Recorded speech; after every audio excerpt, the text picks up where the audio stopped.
Brothers and sisters, today I stand before you with a fire in my heart because I believe the Lord is about to unlock something powerful in your life. Psalm 23 is not just a comforting scripture we recite in times of trouble. It is a prophetic declaration, a living prayer that carries the keys to your breakthrough, even in your finances. The world tells us to chase after wealth with anxiety and fear, but our shepherd leads us to abundance without sorrow.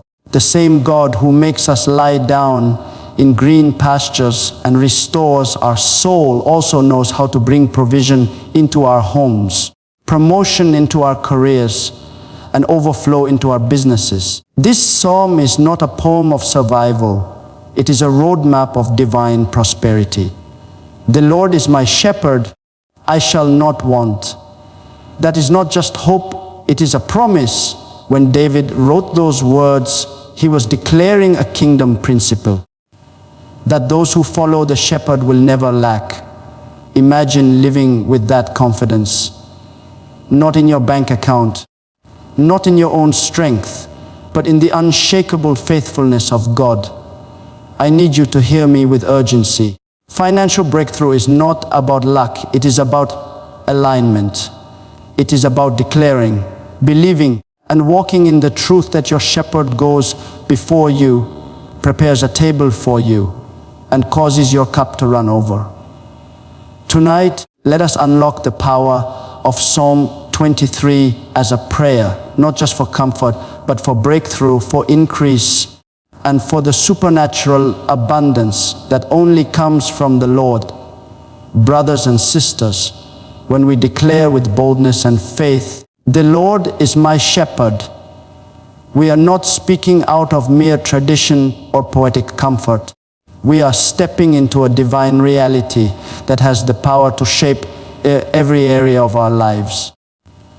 To say that the Lord is my shepherd is to confess that the creator of heaven and earth, the one who spoke light into darkness, the one who formed man from the dust, the one who owns the cattle on 1,000 hills, is also the one who takes personal responsibility for guiding, feeding, protecting, and providing for me. A shepherd is not distant from his flock. He is present, attentive, and intimately aware of every need. When David wrote these words, he was drawing from his own life experience as a shepherd boy, one who knew what it meant to care for sheep that could not care for themselves. Sheep are utterly dependent on their shepherd. They cannot find food, water, or safety without him. By calling the Lord our shepherd, David was painting a picture of total dependence on God for every dimension of provision, including our finances. In our world, people are trained to see themselves as self, made to believe that success comes only by hustle, strategy, and sheer determination. But the child of God understands that while diligence is required, provision is not the product of human striving. It is the result of divine shepherding. When the Lord is your shepherd, He takes ownership of your journey. He does not leave you wandering in financial wildernesses without direction. He goes before you to prepare the way.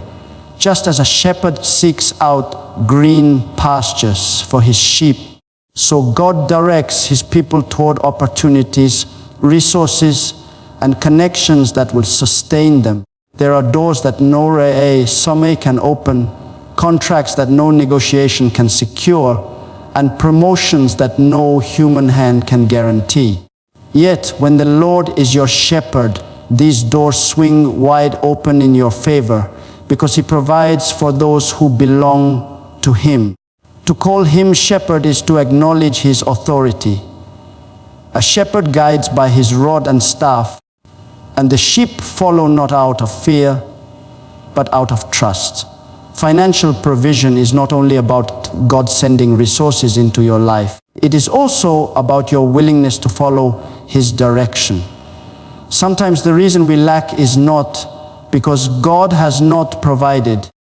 but because we have wandered from the shepherd's path.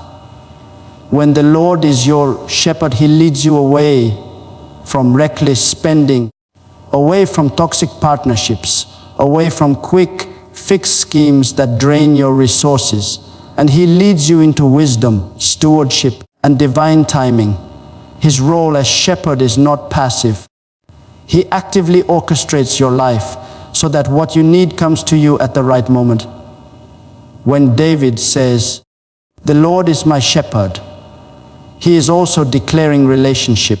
This is not a shepherd who oversees the masses without care for the individual. This is a personal shepherd, one who knows you by name, who knows the size of your family, the weight of your burdens, the debts that trouble you, the aspirations you hold secretly in your heart. He knows your exact need before you voice it in prayer. To call Him shepherd is to step into a covenant where your provision is not based on the economy of men, but on the economy of heaven. The world may declare recession, layoffs, and inflation, but the shepherd's resources never run dry. He is not limited by the stock market, by the policies of governments, or by the fluctuations of business trends. His provision flows from an eternal well that never ceases. Brothers and sisters, think of the way a shepherd moves with his flock. He is always watchful, scanning the horizon for danger, ensuring the sheep never go hungry. In the same way, our shepherd is watchful over us. He sees the needs in our lives long before they arise. Before the bill arrives, before the opportunity presents itself, before the crisis unfolds, He has already made a way of provision. Many of us can look back and testify that just when it seemed like we would not make it, the shepherd provided in ways that defied explanation. A sudden job offer, an unexpected financial gift, a business idea, or even the wisdom to manage what we had more effectively. All these were the hand of the shepherd guiding us toward provision. This declaration, "The Lord is my shepherd," is not just about survival. It is about thriving under divine care. Sheep under the care of a good shepherd do not starve, they flourish. They grow healthy, multiply, and live in safety. When God takes His place as shepherd in our lives, lack is replaced by sufficiency, anxiety is replaced by peace, and fear is replaced by confidence in His provision. To live with the Lord as your shepherd is to rest in the assurance that even when you cannot see where the next resource will come from, you know who it will come through. Financial breakthrough begins at this revelation: the Lord is the shepherd of your finances. He is the source, not your employer, not your clients, not your business, not even your own abilities. Those are simply channels, but He is the source. And when the source is eternal, when the source is unlimited, when the source is faithful, then you can walk with confidence that every need will be supplied. This truth is not a theory, it is a divine reality. David himself lived it. Though he faced battles, betrayals, and wilderness seasons, he could testify without hesitation that he never lacked, because the Lord was his shepherd. When you grasp this, it transforms your prayer life. You no longer pray from desperation, you pray from assurance. You no longer beg for scraps, you declare promises. You no longer chase money, you follow the shepherd, and as you follow him, provision follows you. To declare, "The Lord is my shepherd," is to place your financial destiny in the hands of the one who cannot fail, the one who delights in the prosperity of his children, the one who ensures that your cup will one day overflow. Brothers and sisters, when David declares, "I shall not want," he is not speaking as someone who never faced hardship or difficulty. He is not suggesting that life is without challenges struggles, or seasons of need. David himself knew what it was to hide in caves, to be hunted by enemies, to feel the weight of lack pressing against him. Yet even in those moments, he speaks with unwavering confidence, "I shall not want." This is not denial of reality, but a proclamation of faith that transcends circumstances. It is a prophetic statement that says, "Because the Lord is my shepherd, lack cannot have the final word over my life." It is a declaration that no matter what the world looks like, no matter what the economy is saying, no matter what my present condition may reveal, I am under the care of the Almighty, and He ensures that I will not be left empty-handed. To say, "I shall not want," is to stand in the middle of scarcity and declare sufficiency. It is to look at bills that outweigh your income and still affirm that lack will not consume you. This statement is both bold and urgent. It is not a passive hope, but an active faith that clings to the promise of God's provision. When you speak these words, you are reminding your spirit that your shepherd has already made provision for your need. You are reminding your soul that divine supply is greater than human demand. You are reminding your heart that God is not a father who withholds from his children, but one who delights in meeting their needs abundantly. The power of "I shall not want" lies in its certainty. It does not say, "I might not want," or "I hope not to want." It says, with full assurance, "I shall not want." This is a covenantal declaration rooted in the unchanging character of God. Our shepherd is faithful, and his promises never return void. When he speaks, he fulfills. If he says, "You shall not want," then no matter how dark the valley, there will always be a table prepared. There will always be manna from heaven. There will always be provision at the appointed time. This is why we can speak with confidence, not because of what we see, but because of who He is. Brothers and sisters, lack is more than just the absence of money. It is the presence of fear, anxiety, and insufficiency. But the shepherd cancels lack by bringing fullness. To declare, "I shall not want," is to break the spirit of poverty that tries to grip your mind and convince you that there will never be enough. It is to reject the lie that your life will always be a struggle, that your children will inherit debt, that your dreams will forever be delayed. This statement is a weapon of faith, cutting down the lies of the enemy and replacing them with the truth of God's abundance.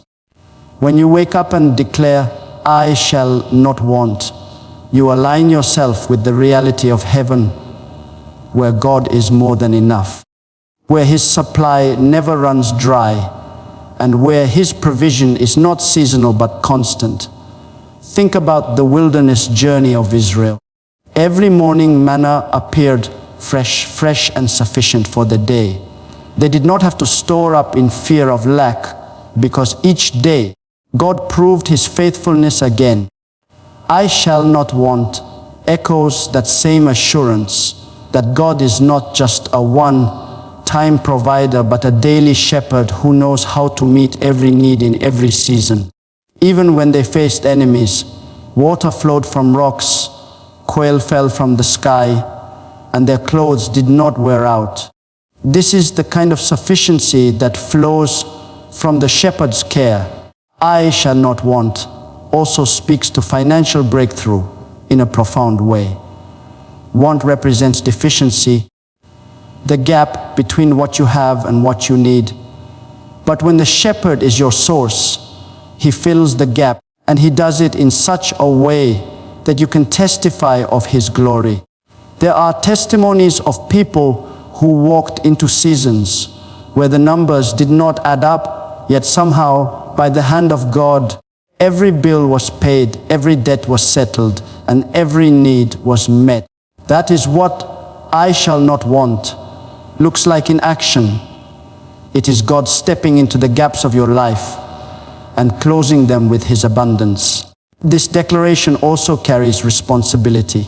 To say, I shall not want, is not an invitation to live recklessly or without wisdom. The shepherd provides, but he also instructs. Sometimes the provision comes not in the form of immediate increase, but in the form of strategy, discipline, and stewardship. When you yield to His guidance, He teaches you how to handle resources so that you remain in a place of sufficiency. To live under the truth of I shall not want is to learn to depend not on impulse or pressure, but on the steady leading of the shepherd. Brothers and sisters, I shall not want is not just for the future, it is for now. It is not a hope deferred, but a present reality for those who belong to the shepherd. It is an attitude of faith that looks at today and says, even here, even now, I shall not want. It is a declaration that echoes into tomorrow, affirming that no matter what changes may come, the shepherd's provision remains steady. This is the kind of faith that positions you for financial breakthrough, because you are no longer moved by the fear of lack, but anchored in the certainty of sufficiency. When you internalize this truth, it shifts how you approach life. You stop living with a scarcity mindset, always worried about what you do not have, and you begin to live with a kingdom mindset focused on the shepherd's unending supply. You no longer chase provision anxiously, you follow the shepherd faithfully. And as you follow, you begin to experience what it means to truly live in the reality of I shall not want. Brothers and sisters, when David speaks of green pastures, he is not simply describing a field of grass, but painting a picture of divine opportunity, rest, and nourishment prepared by the shepherd himself. Sheep do not find pastures on their own, they are led there. Left to wander, they might graze on barren land, deplete the soil, or expose themselves to danger. But under the guidance of the shepherd, they are brought into places of provision that are fresh, abundant, and restorative. To speak of green pastures is to acknowledge that God knows where the fertile ground lies, the places where growth and increase will flourish, and He leads His people into those places at the appointed time. Green pastures signify more than food for the sheep. They symbolize divine supply for every area of life. Financially, they represent the opportunities, resources, and connections that God has ordained for your increase. While the world struggles to find ground that produces results, the shepherd already knows the exact place where your labor will yield harvest. Many times, we exhaust ourselves chasing after fields that appear promising but only leave us empty. But when we follow the shepherd, He takes us directly to the pastures prepared for us, where the soil is rich and the provision is plentiful. This is the secret to breakthrough. It is not found in striving endlessly, but in being led by the one who sees beyond what our eyes can perceive. When David says, He makes me lie down in green pastures, it is a statement of both provision and peace. Sheep do not lie down unless they feel safe, satisfied, and free from fear. To lie down in green pastures means that the shepherd not only provides enough for you to survive, but gives so abundantly that you can rest without anxiety. Financial breakthrough is not only about the amount in your account, but about the peace that comes when you know your provision is secure in God's hands. How many people today have wealth but no peace? How many lie awake at night fearing loss despite having abundance? But when God is your shepherd, He brings you into pastures where peace and provision coexist. Brothers and sisters, green pastures also speak to timing. Not every field is green all year round. There are seasons when grass is withered and land appears barren. But the shepherd knows when and where the pastures are flourishing. This means that part of financial breakthrough is trusting God's timing. We often become restless, trying to force opportunities in seasons when the soil is not ready. Yet the shepherd knows the right season to bring you into abundance. When your gifts, your skills, and your calling align with the opportunity He has prepared, in green pastures, provision comes without unnecessary struggle, because the season and the ground are both ready for harvest. Green pastures are also a place of restoration. Sheep who graze there grow strong, healthy, and fruitful. Likewise, when God leads us into financial provision, it is not just for survival, but for renewal. He restores dignity to those who have been burdened by lack. He restores hope to those who have lived under the shadow of debt. And He restores strength to those who have labored tirelessly with little to show. In the pastures of God's provision, there is healing for the weary soul, encouragement for the discouraged heart, and fresh energy for the journey ahead. Another powerful truth about green pastures is that they are not earned by the sheep. The shepherd prepares them, seeks them out, and brings the flock to them.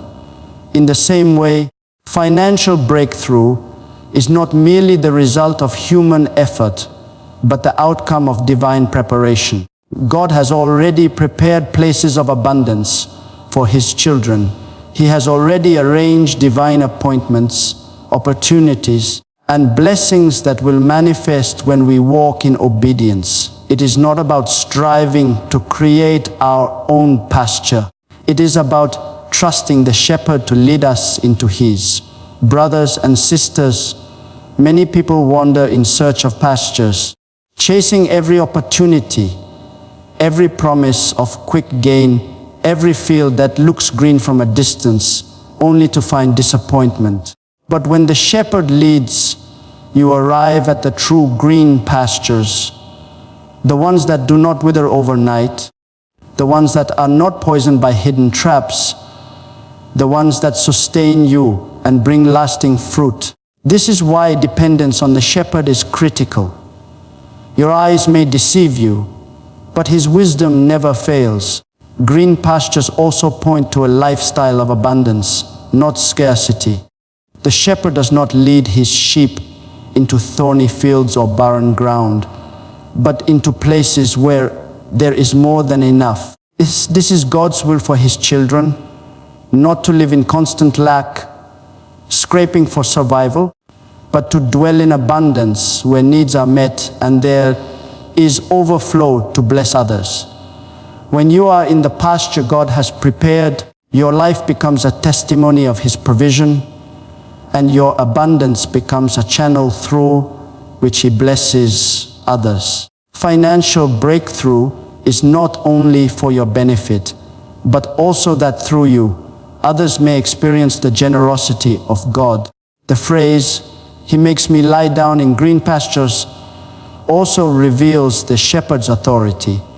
Sometimes the sheep are restless, unwilling to stop moving, anxious to keep searching, but the shepherd makes them lie down.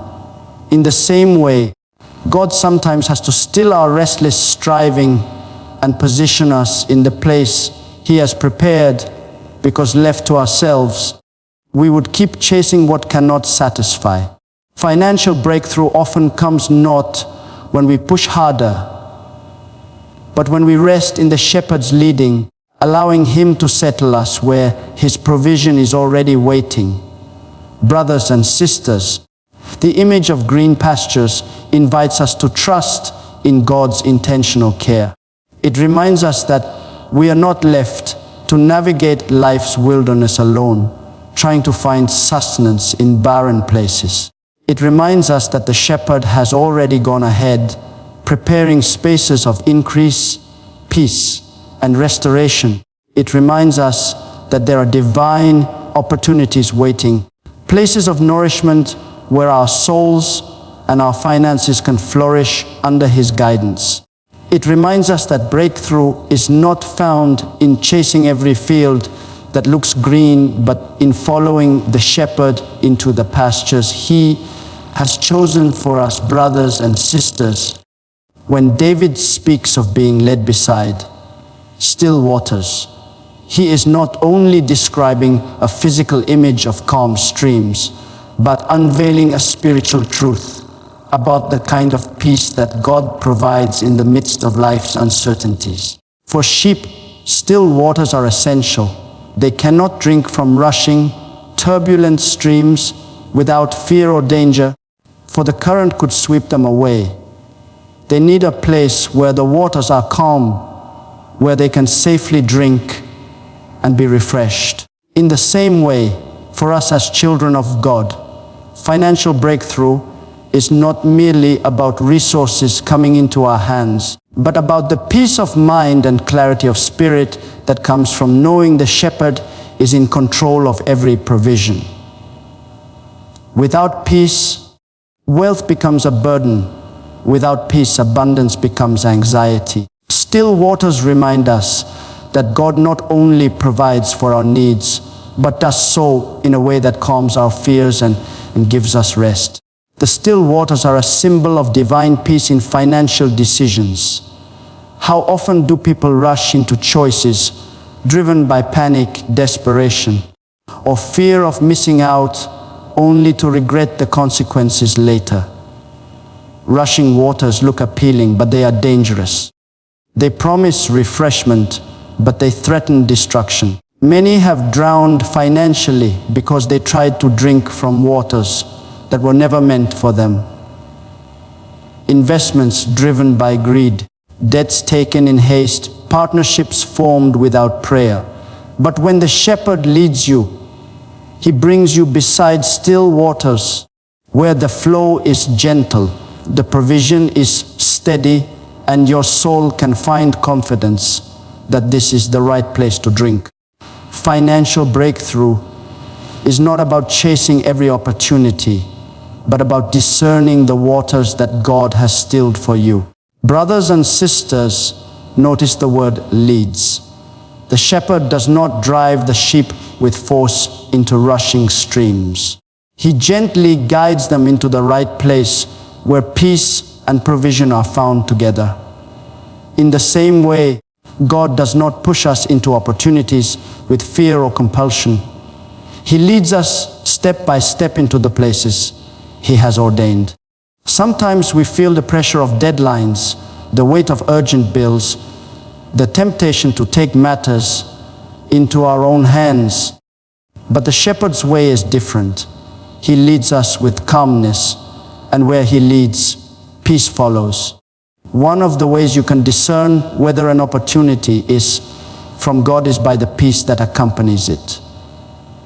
If it is from Him, even if it stretches your faith, there will be still waters, a deep assurance in your spirit that this is the right step. Still waters also represent restoration. Just as the sheep drink and are refreshed, so our souls are renewed when we rest in the provision of God. Financial struggles often drain us, not only materially, but emotionally and spiritually. Anxiety about how to make ends meet, sleepless nights worrying about the future, constant stress over obligations. These are rushing waters that exhaust the soul. But the shepherd brings us to a different kind of place. When He provides, there is rest, not weariness, peace, not panic. He wants to restore your soul even as He supplies your needs. True financial breakthrough is not simply the absence of debt, but the presence of peace, where you no longer live under the torment of fear, but under the assurance of the shepherd's care. Consider also that still waters are reflective. When you look into calm water, you see a clear reflection. In the same way, when God leads you into His peace, you are able to see clearly your identity, your purpose, and your path forward. In turbulent waters, your reflection is distorted. You cannot see yourself or your direction. But in still waters, clarity comes. Financial breakthrough requires clarity, because without vision, increase can be wasted. Many who receive sudden abundance lose it quickly because they had no clarity, no strategy, no reflection. But when the shepherd leads you into still waters, he not only provides resources, but gives you the wisdom to see clearly, the understanding to plan wisely, and the discernment to steward well. Brothers and sisters, the still waters also speak of balance. Just as sheep cannot live on grass alone, but need water to survive, so financial provision is not complete without balance. You may have resources, but without peace, you remain thirsty. The shepherd ensures that you have both green pastures and still waters, abundance and rest, provision and peace. He does not bless one part of your life while neglecting another. His breakthrough is holistic, ensuring that your finances do not destroy your health, your prosperity does not corrupt your soul, and your increase does not rob you of peace. He knows how to lead you into a life that is whole, where every part is nourished and sustained. There is also a prophetic truth hidden in this phrase. Water in Scripture often represents the Word of God and the Spirit of God. To be led beside still waters is to be positioned where the Word and the Spirit refresh you daily. Financial breakthrough is not achieved merely by human strategies, but by aligning with the wisdom of the Word and the leading of the Spirit. When you drink from the still waters of God's Word, you find promises that strengthen your faith. When you are refreshed by the still waters of His Spirit, you gain courage to step into new opportunities. The shepherd knows that to sustain your financial breakthrough, you need more than money. You need a daily flow of Word and Spirit to keep your soul anchored and your steps aligned. Brothers and sisters, the picture of still waters is one of intentional care. The shepherd does not bring his sheep to just any stream. He chooses the calm places, the safe places, the nourishing places. In the same way, God's provision is not reckless. He is intentional about where He leads you, about the timing, about the measure of provision, and about the peace that surrounds it. He does not want you to simply drink. He wants you to be refreshed. He does not want you to simply survive. He wants you to thrive in rest. He does not want your financial journey to be one of constant turbulence, but one marked by the stillness that comes from trusting in His guidance. Brothers and sisters, when David declares that the Lord restores his soul, he is speaking about more than just comfort after hardship. He is revealing the shepherd's power to renew, revive, and realign every part of a person's inner life. Restoration is different from relief.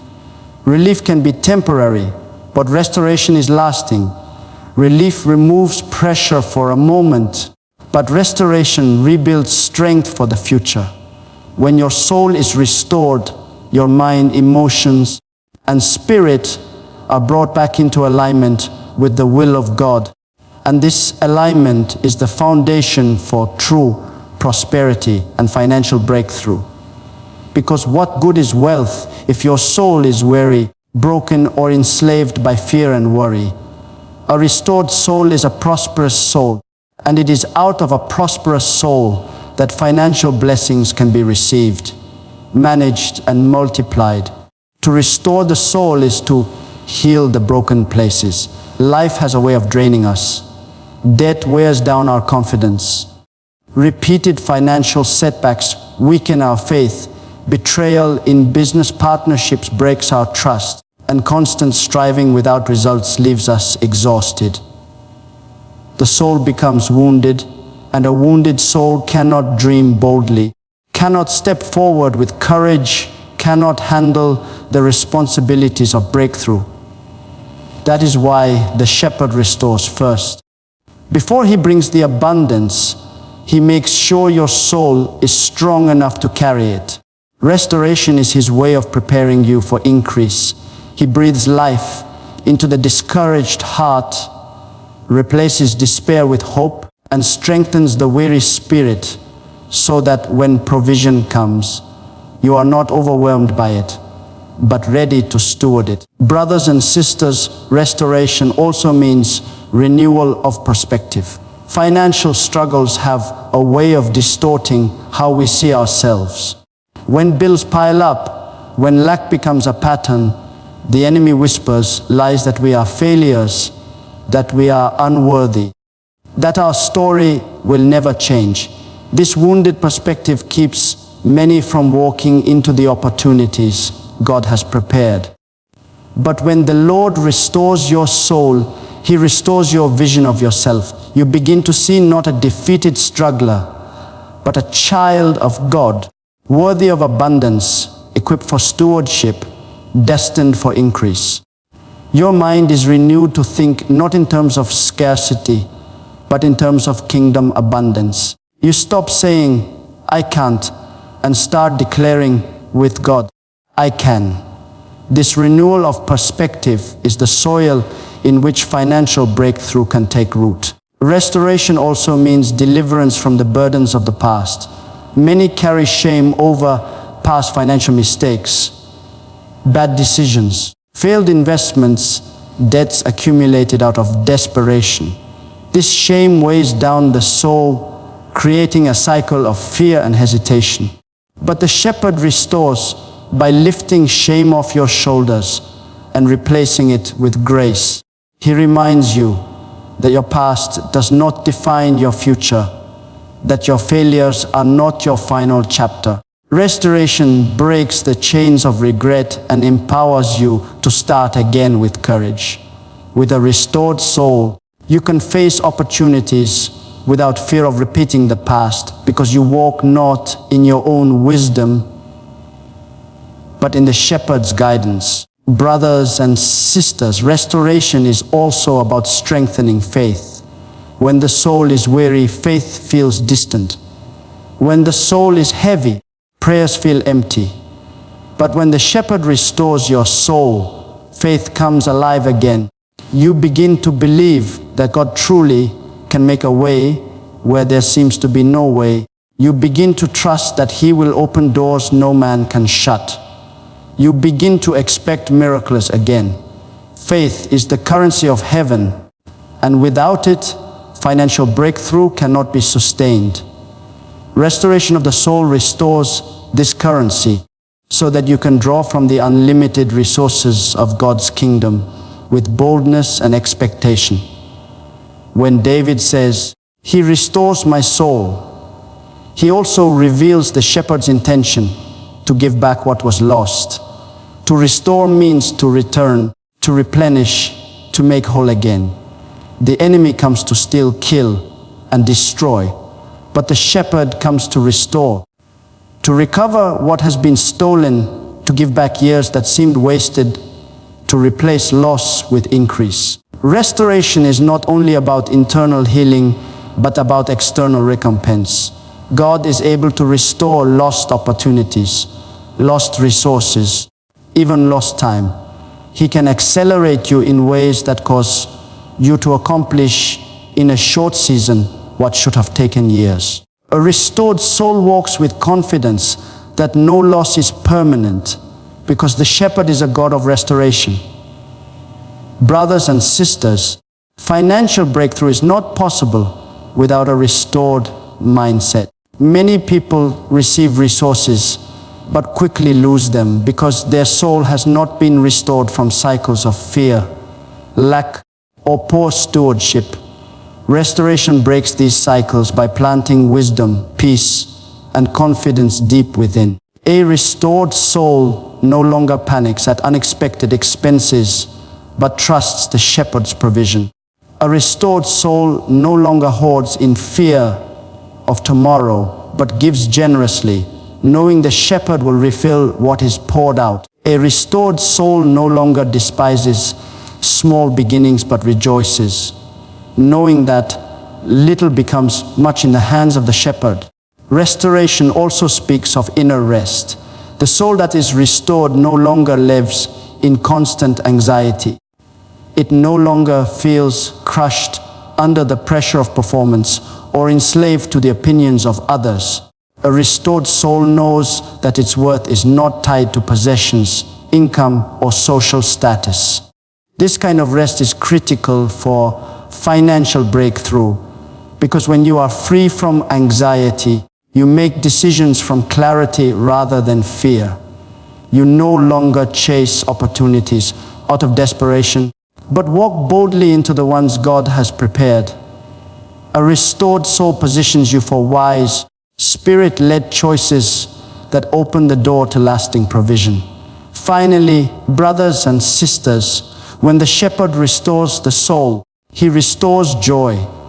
Financial burdens can drain joy from the heart, making life feel like an endless cycle of labor without reward. But when joy is restored, you carry strength into every area of your life, including your finances. Joy gives you resilience in setbacks, hope in delays, and energy to pursue the vision God has placed within you. Joy becomes your strength, fueling your journey toward breakthrough. Restoration of the soul is the shepherd's way of ensuring that you walk not in weariness, but in renewed strength, ready to step into the abundance He has promised. Brothers and sisters, when David declares that the Lord leads him in paths of righteousness for His name's sake, he is testifying to the divine guidance that ensures not only holiness, but also provision, safety, and direction in life. The phrase, paths of righteousness, is more than a call to moral living. It is also a declaration of divine order in every aspect of life, including the journey toward financial stability and breakthrough. A path is a direction, a route prepared for those who walk upon it. To be led in the right path means you do not wander aimlessly or waste energy on detours that lead nowhere. Many people are exhausted because they have spent years walking paths of their own making, paths of reckless spending, misguided investments, partnerships rooted in greed rather than prayer. But when the shepherd takes the lead, he directs his sheep to paths that are straight, secure, and fruitful. To walk in the paths of righteousness is to embrace alignment. Financial breakthrough is not simply about effort, it is about walking in alignment with God's order. His paths of righteousness include principles of stewardship, diligence, integrity, generosity, and faith. When you walk in these paths, you attract His blessing. There are those who attempt to build wealth through dishonesty, shortcuts, and exploitation, but such paths are unstable, leading eventually to collapse. The shepherd leads his people on higher ground, where prosperity is not purchased at the cost of peace, and where increase does not come with sorrow. His paths are secure, and those who follow them discover that they are not only provided for but preserved. Brothers and sisters, notice that the verse says, He leads me. This means the initiative comes from Him, not from us. Sheep do not map out their own journey. They depend on the shepherd to guide them.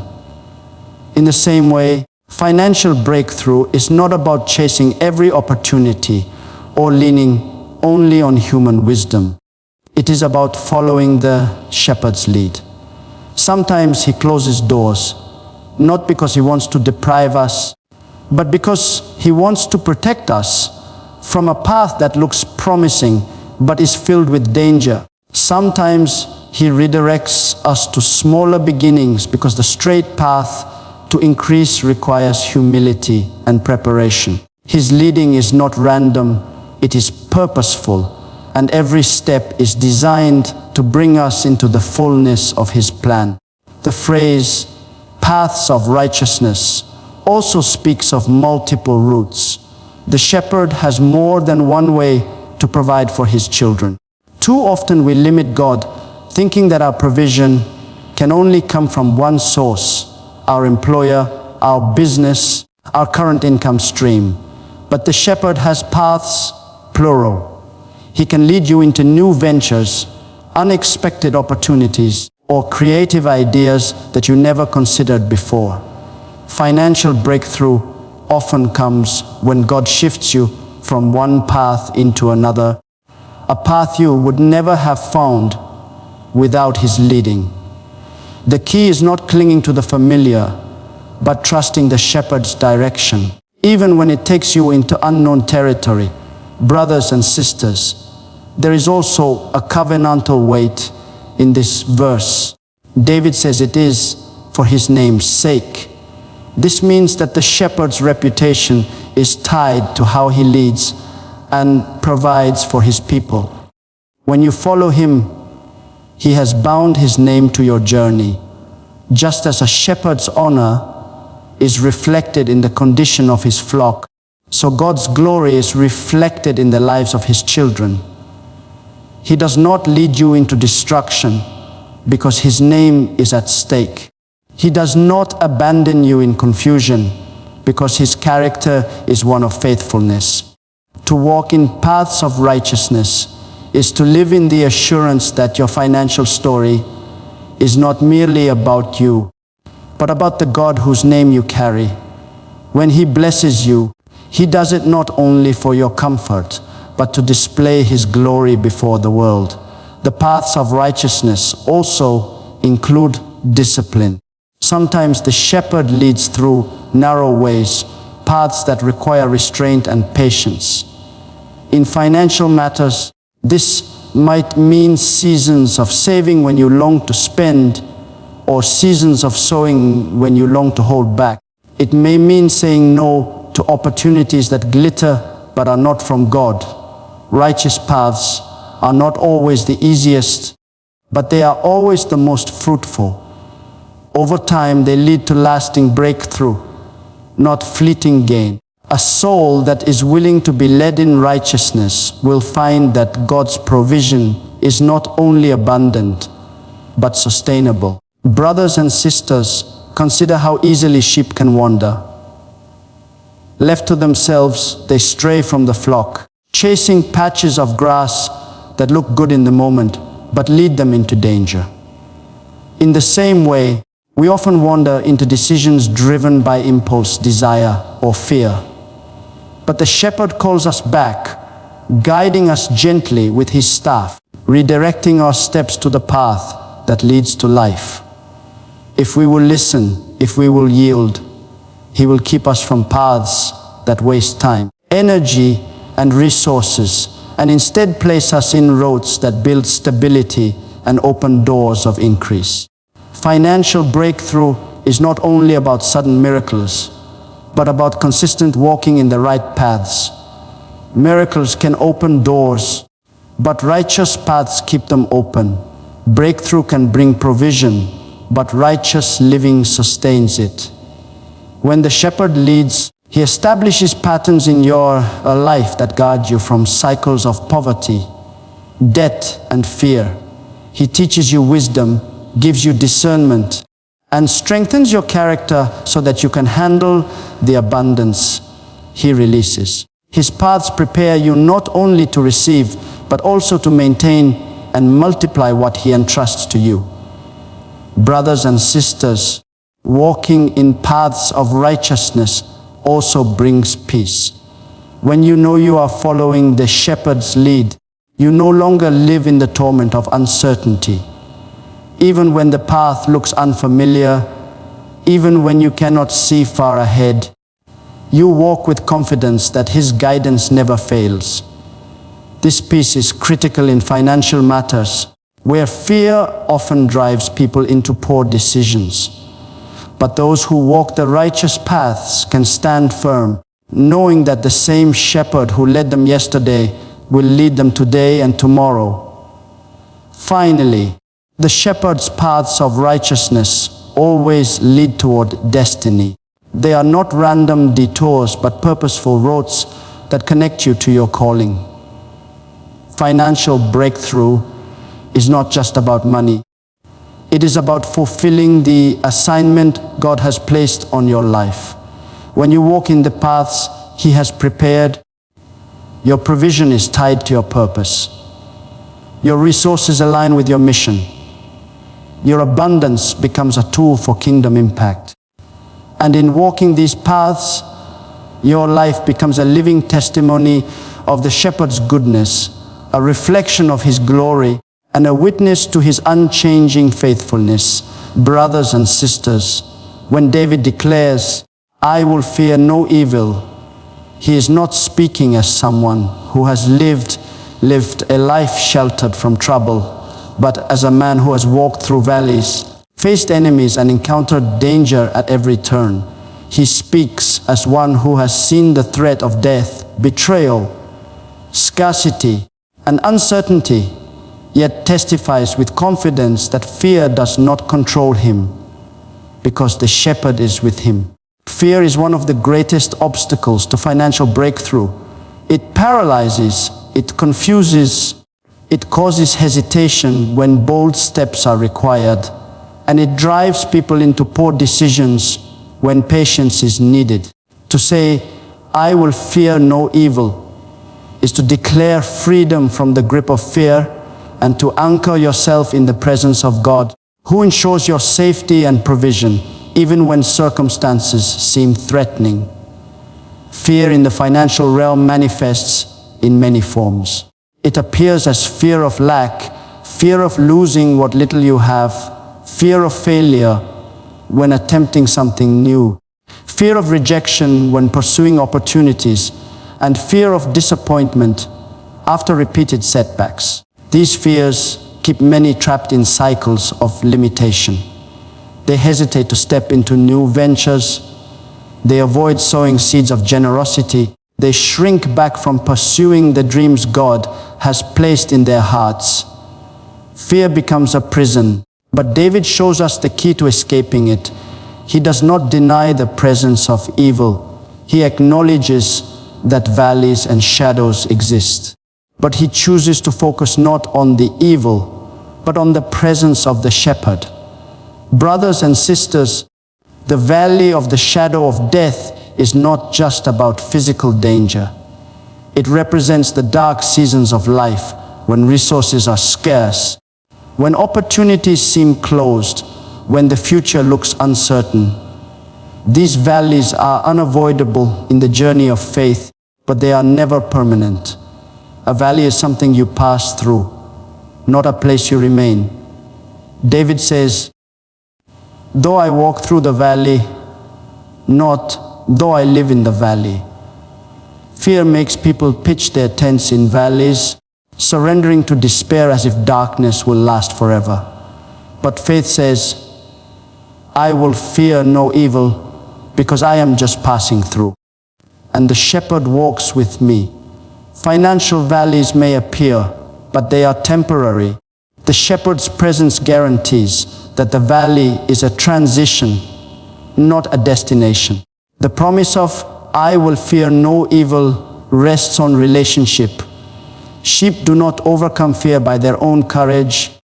They find confidence because the shepherd is near. The presence of the shepherd changes everything.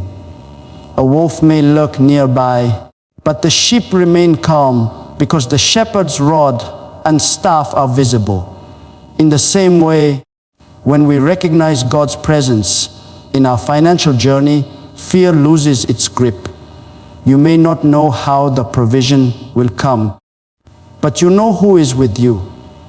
You may not see the way forward, but you know who is guiding your steps. This awareness brings a confidence that defies circumstances, enabling you to move boldly even when uncertainty surrounds you.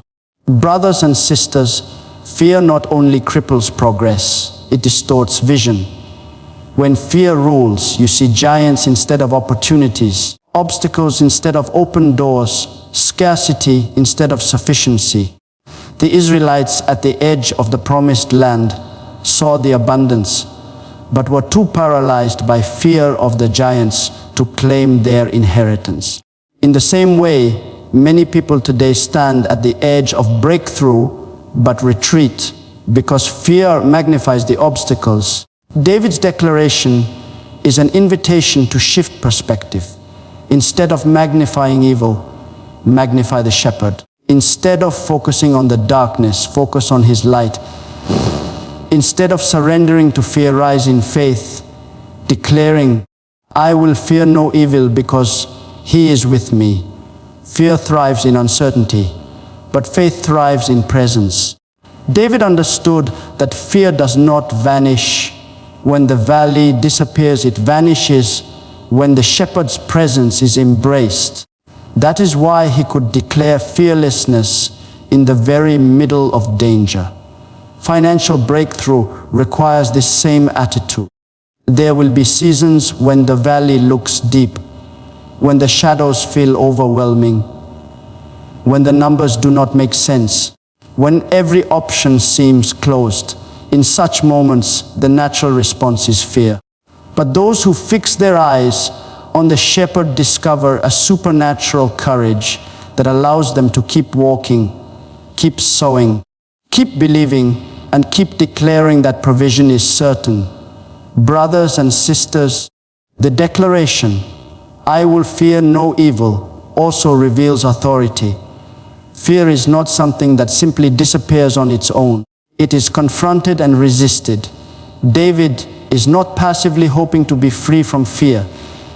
He is actively declaring his refusal to bow to it.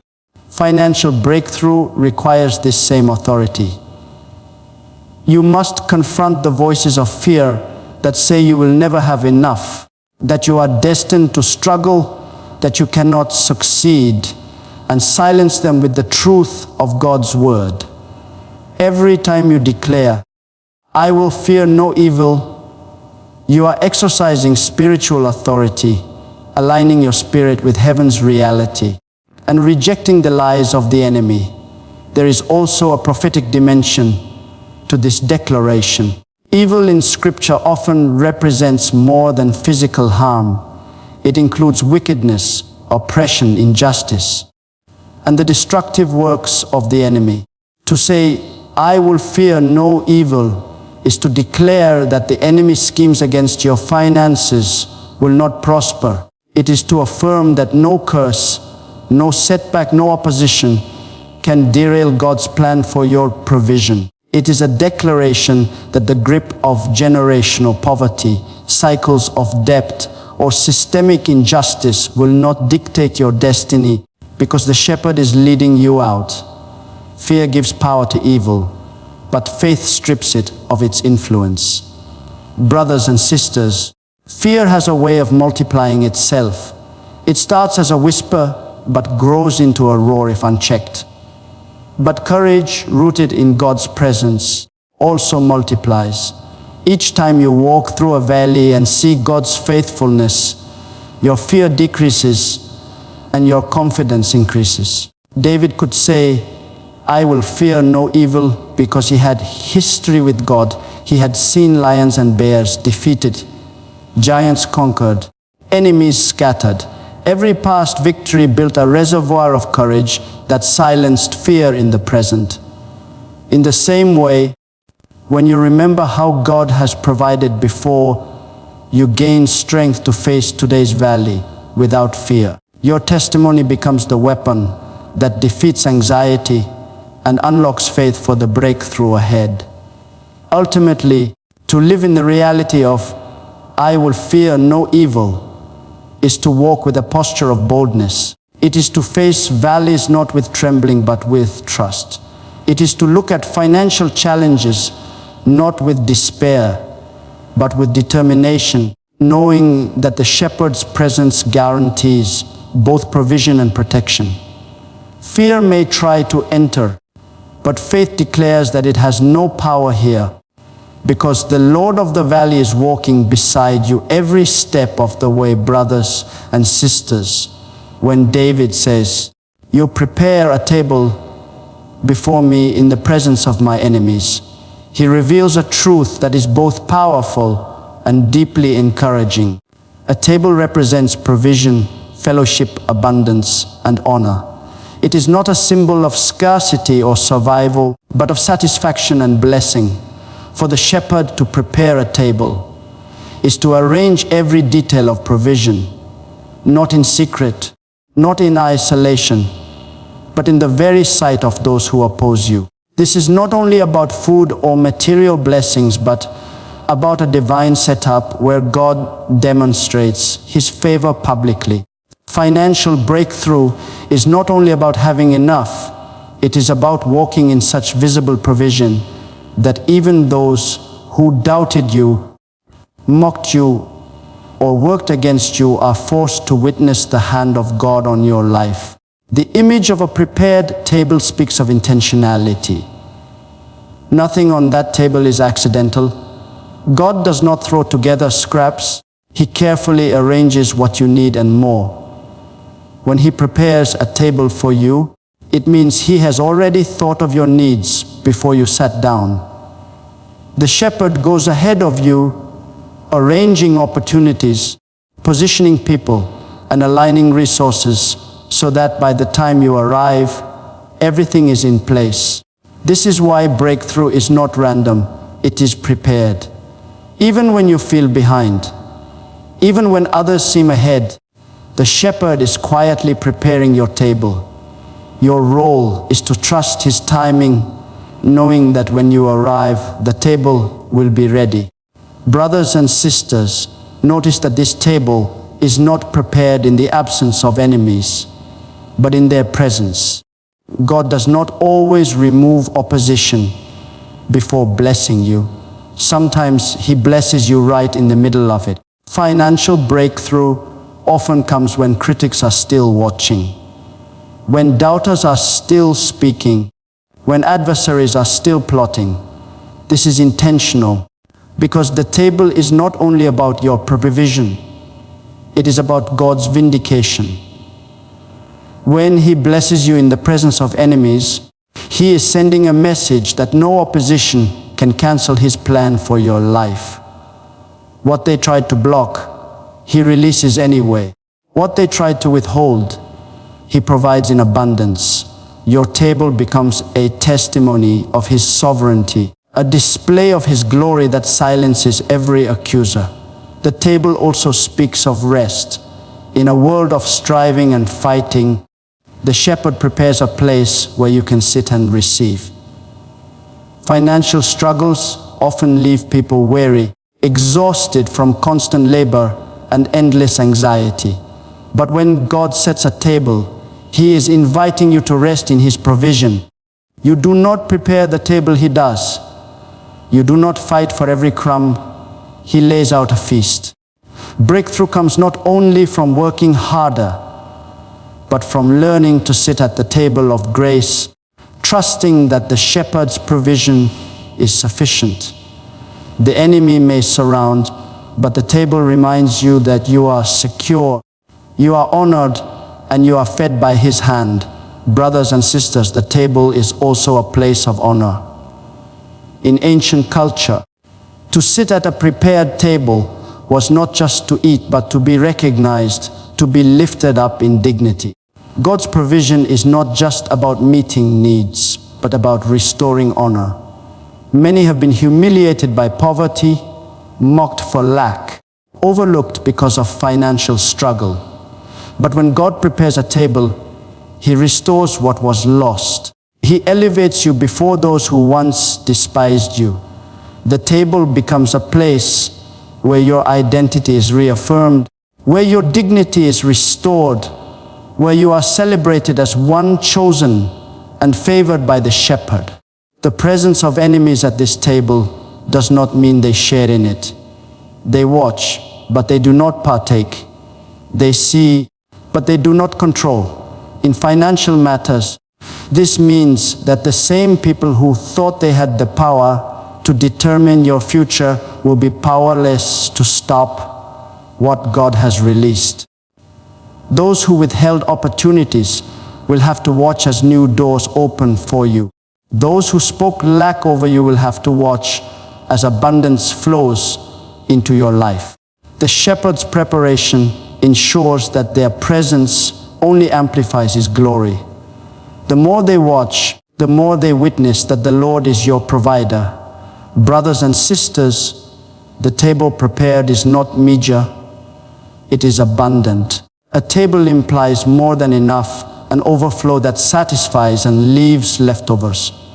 When God blesses, He does not provide just enough to scrape by. He provides in a way that overflows, reminding you of His nature as El Shaddai, the God of more than enough. Financial breakthrough in this sense is not simply about paying bills, but about entering into a dimension of abundance where you have more than enough to bless others, to give generously, to build, to expand, to fund kingdom purposes. The shepherd does not prepare an empty table. He fills it with more than you could ask or imagine. The table is also a picture of covenant. To eat at a prepared table is to partake in a relationship, to share in fellowship with the one who set it.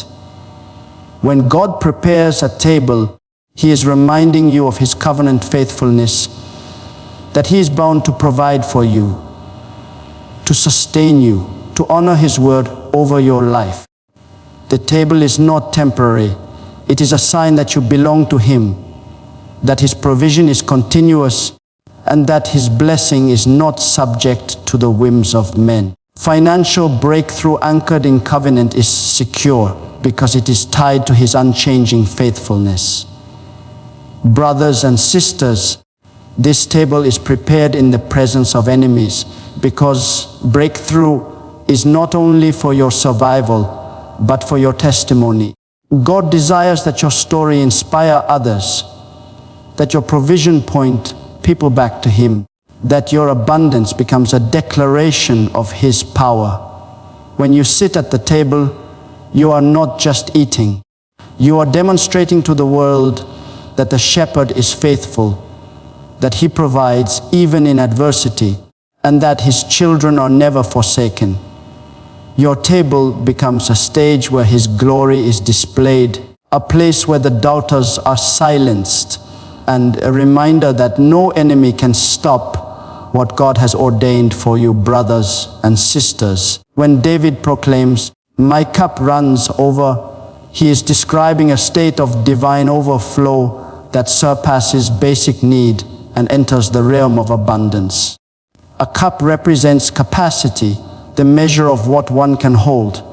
But when the shepherd fills it, He does not stop at the brim. He keeps pouring until it overflows, until it spills out, until there is more than enough. This is not recklessness, but intentionality. For God never gives sparingly, He gives in a way that reflects His limitless nature. Financial breakthrough is not merely about survival or sufficiency. It is about stepping into the overflow of God's provision, where you have more than you need, more than you expected, and more than you can contain, so that others may also be blessed through what pours out of your life. Overflow is the opposite of lack. Lack focuses on what is missing, what is scarce, what is insufficient. Overflow, on the other hand, speaks of a God who supplies exceedingly abundantly above all that we ask or think. When David says his cup runs over, he is acknowledging that the shepherd does not measure provision according to human limits. He does not calculate blessings based on economy, circumstance, or opposition. Instead, He pours out according to His riches in glory. In financial matters, this means that your breakthrough is not confined to a paycheck, a contract, or a business deal. God has resources beyond what you see, and when He decides to fill your cup, He will cause provision to flow from unexpected places, ensuring that your capacity is overwhelmed by His generosity. Brothers and sisters, The cup running over also speaks of generosity. An overflowing cup cannot be contained. It spills onto others. God never blesses you with overflow for yourself alone. He blesses you so you can become a channel, a vessel through which others are sustained. Many cry out for financial breakthrough to cover personal needs, but true breakthrough manifests when you not only pay your bills, but also bless the needy, support kingdom work, invest in others' lives, and leave a legacy that outlives you. Overflow is about becoming a conduit of God's provision, where your abundance becomes someone else's answer. Your increase becomes someone else's breakthrough, and your cup running over feeds many cups that were once empty. The imagery of a running cup also highlights joy and satisfaction. In Scripture, the cup often symbolizes not only provision, but also joy. To have a cup running over is to live in a state of fulfillment where anxiety is silenced and contentment flows freely. Financial breakthrough is not simply having more money. It is the peace of knowing that God has provided, the joy of walking in His abundance, the freedom from the fear of lack. A running cup overflows with peace of mind as much as with material blessing, because true wealth is not just measured in possessions, but in the wholeness of spirit that comes from the shepherd's care. Brothers and sisters, the overflowing cup also signifies God's timing. A cup that runs over is not filled instantly. It is filled consistently until it surpasses capacity. This is how breakthrough often unfolds. At first, you may see just a trickle, then a steady flow, then a filling, and then, suddenly, an overflow. Many give up too soon, thinking the shepherd has forgotten them, when in reality the pouring has not yet reached the brim. The overflow requires patience, for the shepherd knows the exact moment when to release abundance. When He fills your life, He ensures that nothing is wasted, that every drop has purpose, and that when it overflows, it comes as a testimony of His faithfulness. The cup running over also exposes the lie of limitation. The world teaches us to expect just enough, to live within scarcity, to believe that resources are always too little and opportunities too rare. But David's declaration contradicts that mindset. A running cup reveals that God is not limited by your capacity, nor by external constraints. Even in barren places, He can create overflow. Even in famine, He can cause rivers to flow. Even in seasons of opposition, He can increase you beyond expectation. The shepherd delights in proving that His resources are greater than any limitation placed upon you by men, systems, or circumstances. Brothers and sisters, the overflowing cup is also a sign of testimony. Others can see when your life is running over. They notice the abundance, the generosity, the peace, the joy. Your cup becomes a witness of the shepherd's provision, a visible sign that you are cared for, sustained, and blessed. When others see your overflow, they are drawn to the source, not merely to the blessing, but to the shepherd who provides it. Your financial breakthrough is not only for you, it is meant to draw others into the reality of God's faithfulness, to encourage them to trust Him, to remind them that the same shepherd who caused your cup to overflow can do the same for them. The symbolism of overflow also challenges us to expand our capacity. If God desires to fill your cup until it runs over, are you ready to receive it? Many limit their own breakthrough by keeping small vessels, by clinging to limited expectations, by refusing to dream bigger or believe for more.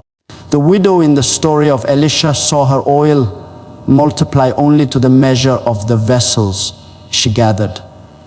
When there were no more vessels, the oil stopped flowing.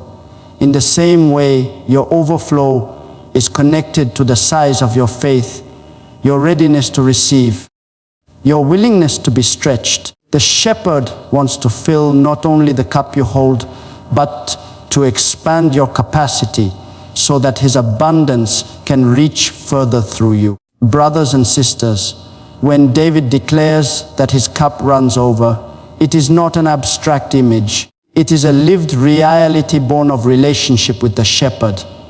This is the same David who once faced hunger in the wilderness, who once lived in caves, who once relied on the generosity of others to survive. For him to say his cup runs over is to testify that the shepherd transformed his seasons of lack into seasons of abundance.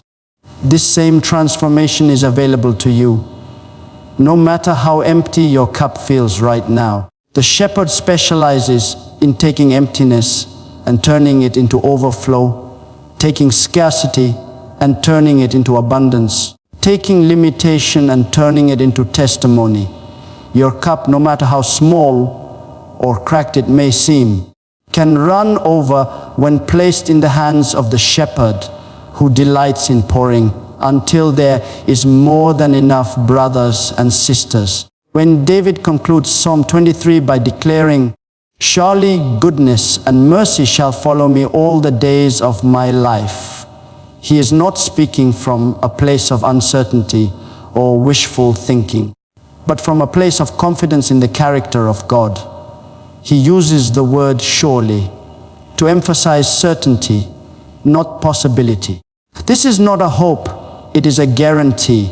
Goodness and mercy are not random blessings that appear occasionally. They are divine companions assigned to follow every child of God in the journey toward financial breakthrough. This promise is critical because it reminds us that the shepherd's provision is not temporary, not seasonal, not unstable, but continuous and lifelong. Where the world offers fleeting success and unstable wealth, the shepherd ensures that his goodness and his mercy are a permanent presence in our lives, pursuing us wherever we go. Goodness represents the tangible blessings of God, his provision, his favor, his increase, his opportunities. It is the expression of his love through open doors, divine connections, unexpected resources, and financial stability. When David says goodness shall follow him, he is declaring that provision is not something he has to chase, but something that chases him. The world is full of people striving endlessly, consumed by the pressure of making ends meet, always pursuing wealth, always anxious about the future. But the shepherd flips this order. Instead of you running after financial security, goodness is commanded to run after you. When you walk with him, favor overtakes you, opportunities seek you out, and provision locates you even in places where others have been overlooked. Mercy, on the other hand, represents God's compassion, his forgiveness, his grace that covers your shortcomings. Financial struggles often come not only from external challenges, but also from personal mistakes, bad decisions, missed opportunities, mismanagement, or failures that leave scars. If all we had was goodness, we might despair when we fall short.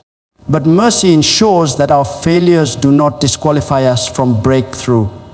Mercy restores what was lost, lifts us up when we stumble, and protects us from the full weight of consequences we deserve.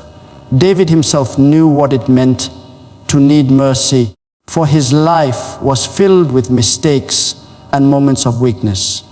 Yet he boldly declared that mercy would follow him every day, not occasionally, not only when he was perfect, but daily.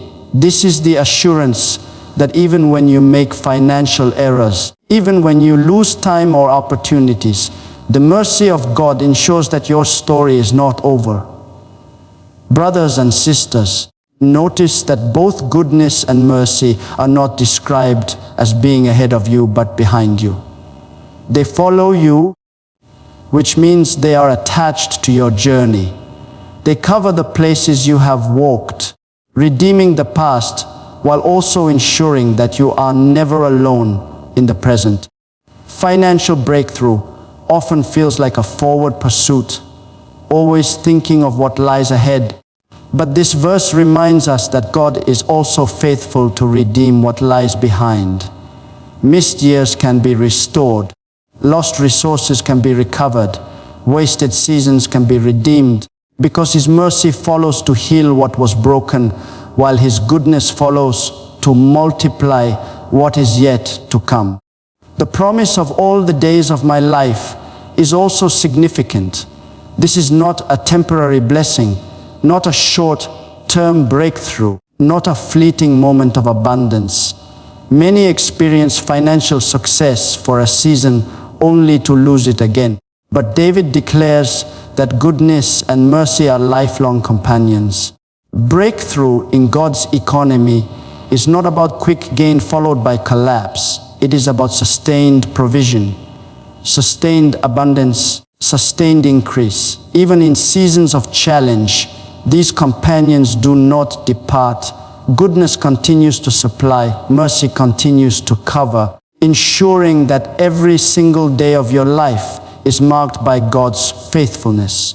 Brothers and sisters, goodness and mercy are not passive, they are active. The original Hebrew suggests pursuit, as if these forces are chasing after you with determination.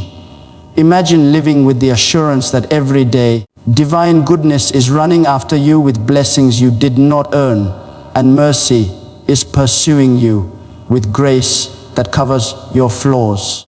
This changes how you walk, how you think, how you approach financial challenges. Instead of living in fear of what may fail, you live in confidence that you are being followed by the faithfulness of God. Instead of waking up in anxiety, you wake up in expectation that today goodness and mercy will manifest once again. This pursuit also means that you cannot outrun the shepherd's blessings. Even when you wander, even when you feel lost, even when circumstances pull you into valleys of lack, goodness and mercy are still behind you, drawing you back, ensuring that you cannot escape His provision and compassion. This is vital for financial breakthrough because many disqualify themselves, thinking their past is too damaged or their failures too great. But David's declaration breaks that lie. No matter how far you've gone, goodness and mercy are following, ready to catch you, ready to restore, ready to bless. Brothers and sisters, this promise is deeply tied to identity. David did not declare this promise because he was a king or because of his achievements. He declared it because he was a sheep cared for by the shepherd. Financial breakthrough does not come because of status, connections, or power, but because of who your shepherd is. When you belong to Him, you inherit His goodness and His mercy as part of your covenant relationship. This means that breakthrough is not earned, it is received, not by striving but by abiding, not by manipulation but by trust. Finally, the presence of both goodness and mercy ensures balance. Goodness without mercy might lead to pride, as if blessings were earned by our own strength. Mercy without goodness might leave us only surviving, always forgiven, but never flourishing. But together they form a complete covering, goodness to supply, mercy to restore, goodness to increase, mercy to sustain. This dual promise ensures that financial breakthrough is not unstable, but deeply rooted in the unchanging character of the shepherd. Wherever you go, whatever season you enter, whatever challenge you face, you are pursued by these two unshakable forces, ensuring that lack does not define you, that failure does not destroy you, and that abundance is not just a possibility, but a daily reality, brothers and sisters. If Psalm 23 has shown us anything, it is that the shepherd never leaves his sheep without provision, without guidance, without covering. This is not the hour to live in fear of lack, nor to bow to the pressure of scarcity. For the word declares that your shepherd has already gone before you to prepare the table, to fill the cup, to lead you into green pastures, to restore your soul, and to crown you with goodness and mercy all the days of your life. Financial breakthrough is not a distant dream. It is a covenant promise. And if you can dare to believe, dare to hold on to His word, and dare to walk by faith, then your valley will turn into victory, your emptiness into overflow, and your struggle into testimony. Rise today with the assurance that you are not abandoned, you are not forgotten, and you are not limited by what you see. The shepherd is with you, and because he is with you, you shall not want.